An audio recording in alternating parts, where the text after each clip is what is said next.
Everything is happening for a reason, man. You got to remember that. God has a plan for all of us. He didn't just put us here to put us here. He didn't just drop us on this planet and create us in his own image just to say, okay, go on, do whatever, do however you please, figure it out on your own. I'm not going to help you out. I'm not going to guide you at all. No, everything that comes in life, every single moment, is some sort of learning experience to make us better, to make us a stronger person in some aspect. And you might think, how's my car breaking down? How is my rent being late? How is losing my job, or how is going through adversity in the workplace? How is all this meant for me? How is this all supposed to happen? What is this all doing for me? It's making you more resilient. It's making you more patient. It's testing your willpower. It's making you stronger mentally. It's allowing you to be able to handle more stress. In all honesty, in today's day and age, not many people approach everyday life with the mindset of, how is this going to make me better? What kind of silver lining can I find in these seemingly negative circumstances? Oftentimes we just look at life and say, oh, poor me. When do I get the comfort? When do I get the ease? When do I get a loaded bank account? When do I get the happy wife and the happy family? You have to earn it. And you earn it by attacking life every day and saying, regardless of what happens, I'm going to do my absolute best, and I'm going to go through these moments and use them to learn and to grow as a human, as a person. I'm going to use all these moments that might seem negative in the moment, or negative to me, negative in my head, to excel, to level up, to start surging past people as ways to start becoming better, to start evolving, to start really taking a hold of life and understanding that, whatever I want is possible, but I actually have to be willing to try and have to be willing to put in the effort. I've said it in some past videos, but your inputs are directly equivalent to your outputs. Whatever you're willing to put into this life, whatever you're willing to deposit into the grind, that's exactly what life is going to give back. That's exactly what the universe, the creator, it's exactly what God is going to send back to you.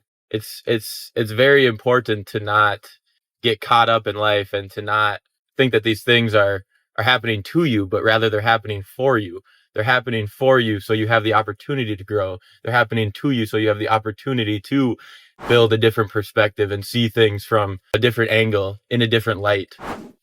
They're happening to you so at the end of the day, you can mature and you can become stronger, you can become wiser. One day you're going to be able to bestow some knowledge, some wisdom on others and help them grow and help them change and help them become a better human being as well. But none of these things are going to be possible if we just constantly, when we're getting bashed by life, like I was talking about earlier, I mentioned, when your car's not working, when your car's broken down, something's going on. I got a little weird noise going on right now. You may or may not be able to hear it. I'm listening to this rattling noise right now, and I can tell where it's coming from, but I didn't get down on myself, and I didn't say, why does this always happen to me?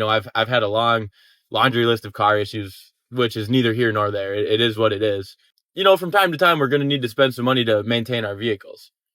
When we start hearing a weird noise, or the check engine light comes on, or we get a flat tire, or we bring our car in for an oil change, but then the mechanic calls us and says, yeah, you should get some new brakes on this thing.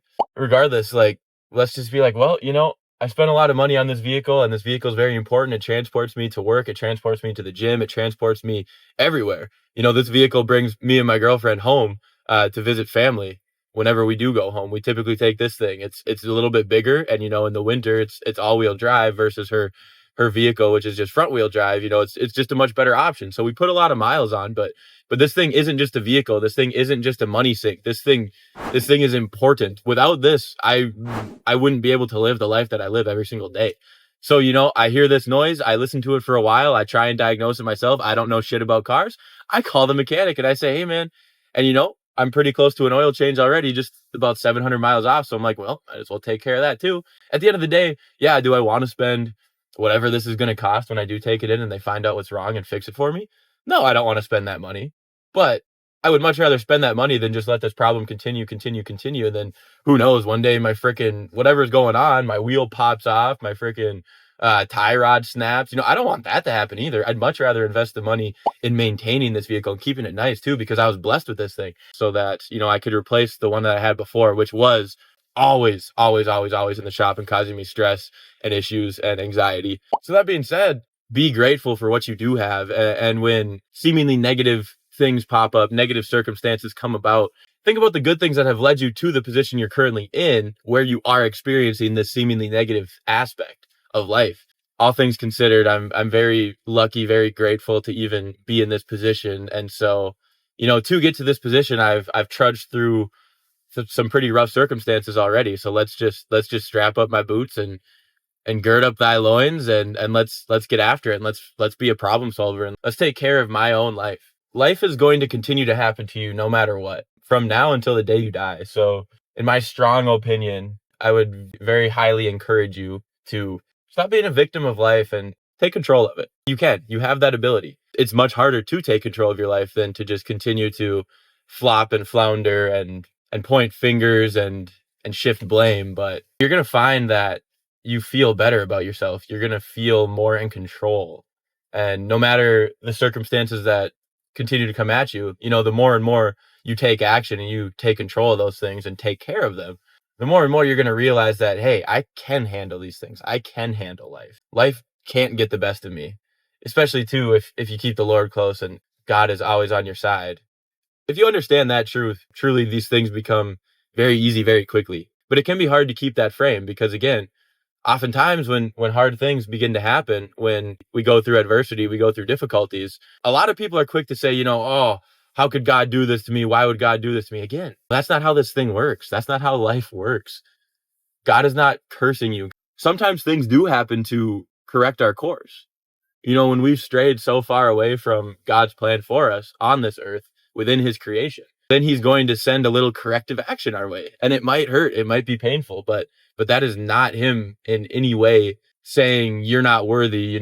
You are doomed for suffering. It's him saying, hey, if you continue straying further and further away from me, this is how your life is going to be. And it's just going to continue to get worse and worse and worse. So, choose wisely. It's up to you. And that's not a bad thing. We need to live with certain standards for ourselves, and we need to understand our actions have consequences. And when we live lives that reflect the desires of our flesh, the desires of this world, when we focus our lives on these false idols, we are straying from God. And not to say we can't desire for these things, but through our connection with God and through the truth that he brings us, if we are fulfilling his purpose for us on this earth, these things are going to come about naturally and in much more fulfilling ways, much more pleasing ways. When we just chase the desires of our flesh, we are going to be very unfulfilled with life. We'll have temporary fulfillment when we get a raise at work, or when we buy a new car, buy a new house, maybe a new set of golf clubs. These things are going to give us momentary fulfillment, momentary joy and happiness. But after a certain period of time, and not very long at all, we're going to feel empty once again, because, again, these are things of the world. These are things of the flesh. We will never find true fulfillment in anything but the loving grace of our Lord, our Savior, our Creator. Start to live life with him in your crosshairs. Start to make him the focus, the center of your life and the center of your attention. And through him, through his love, let that love permeate in all the things you do in life, and watch how things change for you. Watch how things become better. Watch how your situation improves drastically, very, very quickly. Do your best to keep him in the crosshairs, at the center, because life is truly amazing and truly fulfilling and truly blessed when that is our reality. It's simple. It's not easy. Denying our flesh, denying our earthly desires is insanely difficult. Not many people even try, because it's that hard. It's that painful. But through that pain, through that discomfort, through that delayed gratification, through building up that discipline muscle, you are going to become so much better than you ever could have imagined. So I challenge you today to start reframing how you look at life and start reframing how you view the different circumstances that you may find yourself in. We've all lived different lives, and I truly don't know what you've been through. I truly don't know what you feel. I don't know the people who have done you wrong, the different things that have affected you mentally, the different traumas you've suffered. But by understanding that every single thing within our own life situations, every single circumstance is happening for us, for a reason, to make us better, to make us stronger, life starts to get a lot better. Life starts to improve drastically. Begin living life through a frame of love instead of through a frame of suffering and misery and poverty and scarcity. Live through love, the love of God. Thanks for checking this one out, guys. I truly appreciate it. We'll see you in the next one. Peace out.